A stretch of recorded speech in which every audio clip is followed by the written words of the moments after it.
video introduces the paired samples t-test, which is covered in your textbook in Chapter 10.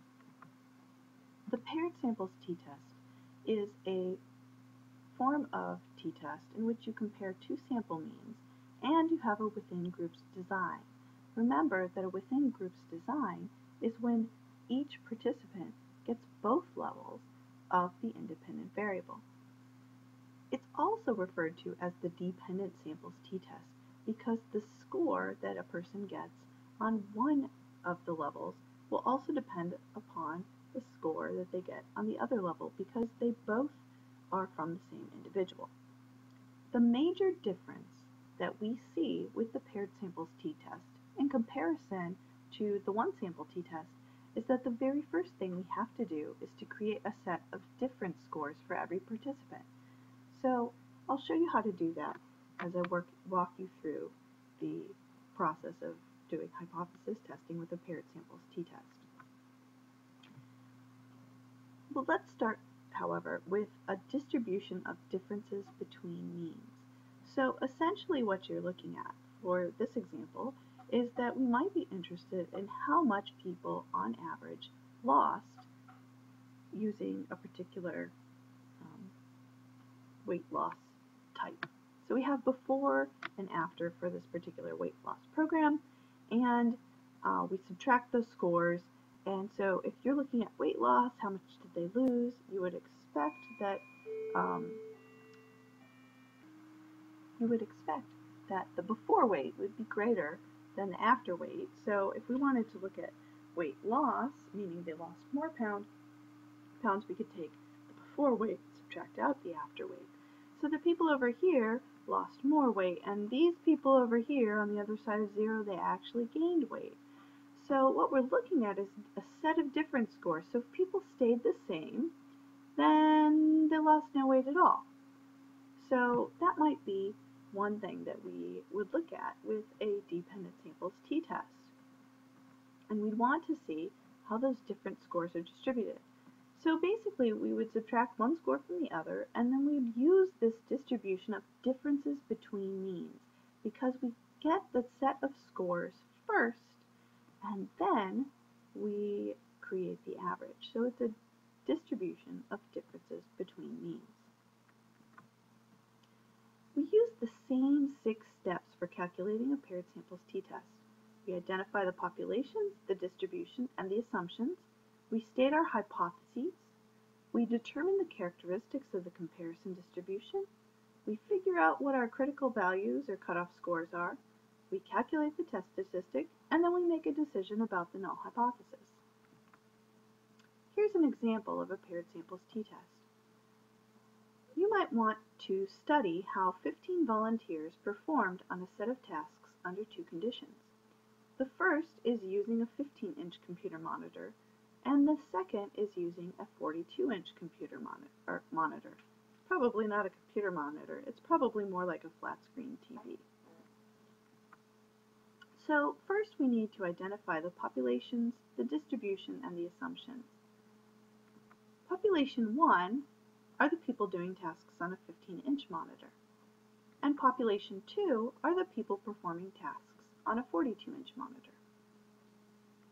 The distribution, because this is a paired samples t-test, is a distribution of mean difference scores.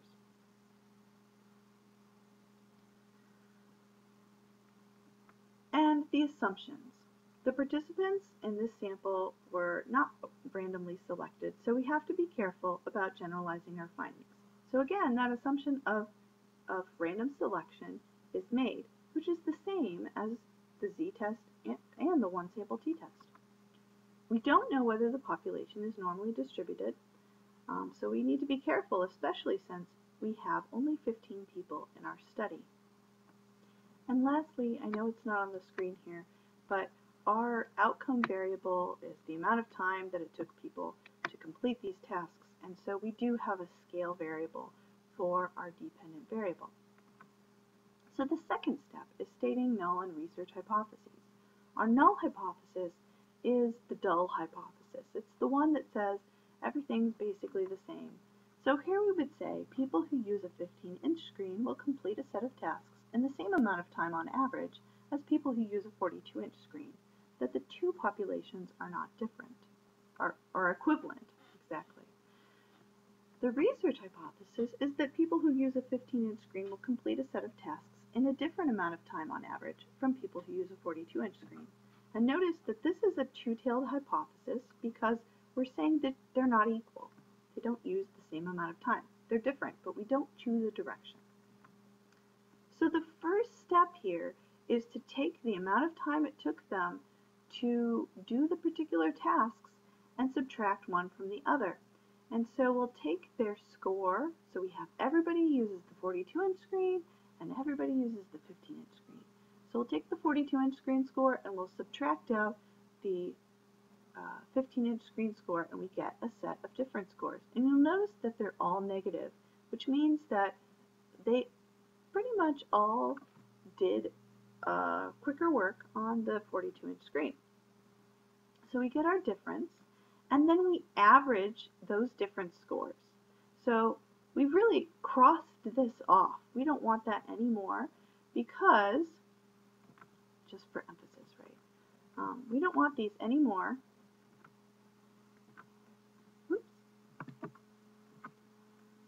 Because now we have our set of different scores, and we'll use these to create our mean. So if we summed all those values together, and then we divided that set by 1, 2, 3, 4, 5, let's just say in our example we have 5 people, so this is 55 divided by 5, actually negative 55 divided by 5, then we will get this mean difference over here. If we take each of these different scores and subtract out the mean difference, then we get these values here. So it's exactly what we've been doing before, and then we square those deviations and add them together. So the sum of squares ends up being 74, and we divide it by 5 minus 1, which is 4. We get 18 and a half. We take the square root, and our estimated population standard deviation is 4.301. To get the standard error, because you'll notice with t-test, it's always in the numerator a difference between two means, and in the denominator, it's always a form of the standard error because we're using a distribution of mean something. So here we take that 4.301, divide by the square root of 5. And remember, this is n for the standard error. We always use n. And we end up getting 1.923. All right, so in step 4, we need to determine the critical values, or the cutoffs. And remember, we use our degrees of freedom. So we have here n minus 1. In this case, it ends up being 4. And the critical values, based on a two-tailed test and a p-level of 0.05, are negative 2.776 and positive 2.776, because this is our two-tailed test. So we put that 2.5% in each tail of the distribution. And we've drawn this out so we can put in our value later. Step 5 is calculating the test statistic. We know our mean. We have it here as negative 11. And this mu sub m, if you remember back in the beginning, that we would expect if the before and after, or the 15-inch monitor time and the 42-inch monitor time are actually the null hypothesis. If we subtracted one from the other and they were equal, then we would expect that our mean of that distribution of scores, if the null hypothesis were true, is going to be 0. So that's one thing that you have to remember here is mu sub m is 0 when we're talking about a distribution of mean differences. And then we divide by that standard error. And so what we get here is a t-score, a t-statistic of negative 5.72. So if we compare that to our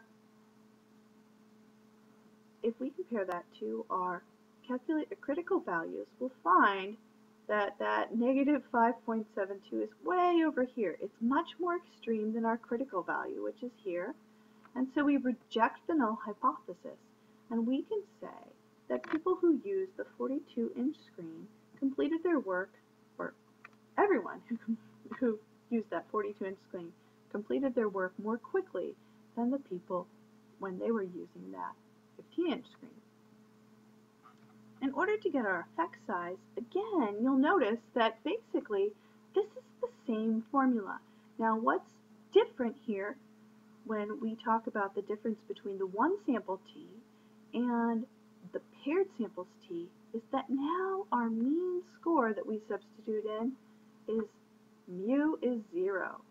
So we're subtracting nothing from that mean, and we're dividing it by the estimated standard deviation. And this is a really big effect. We use the same standards for interpretation. So a lot of these things are the same. I think the really important thing is really getting down how these different tests and finding the effect size are different. So one thing that you might have thought about is that if everybody who was participating in our monitor study did the 15-inch screen first, and then they did the 42-inch screen second, and they completed the exact same tasks, we might have what's called order effects.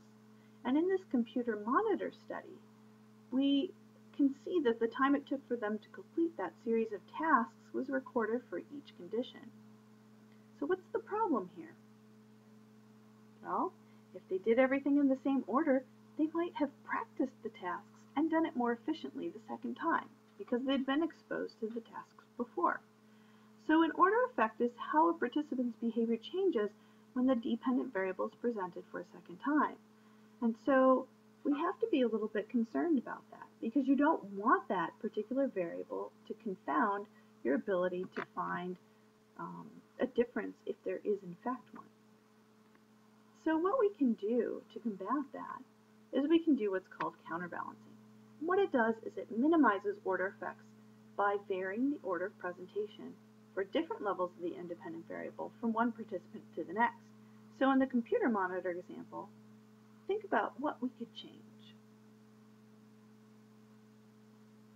If you thought about the fact that we could have half the participants use the 15-inch monitor first and half the participants use the 42-inch monitor first, and we randomly chose who would get which order, then that would be a really good way to counterbalance the order effects.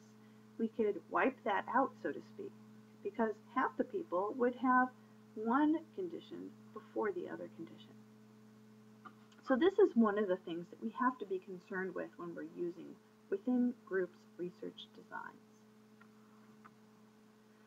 Next time, in the next video, I will take you through another set of paired sample t-tests where you get another example of how we can compute those different scores and we complete the 6 steps of hypothesis testing.